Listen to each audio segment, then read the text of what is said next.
ഒപ്പം പഠിച്ച കുട്ടി അവരുടെ 2 മക്കളെയും ഞാൻ പഠിപ്പിച്ചതാണ്. CSI പെരുങ്കുളം ദേവാലയത്തിലെ ഒരു യാത്ര.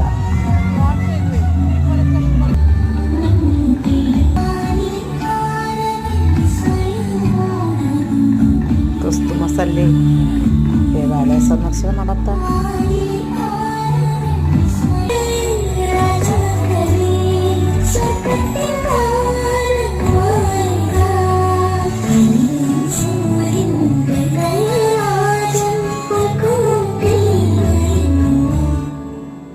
Second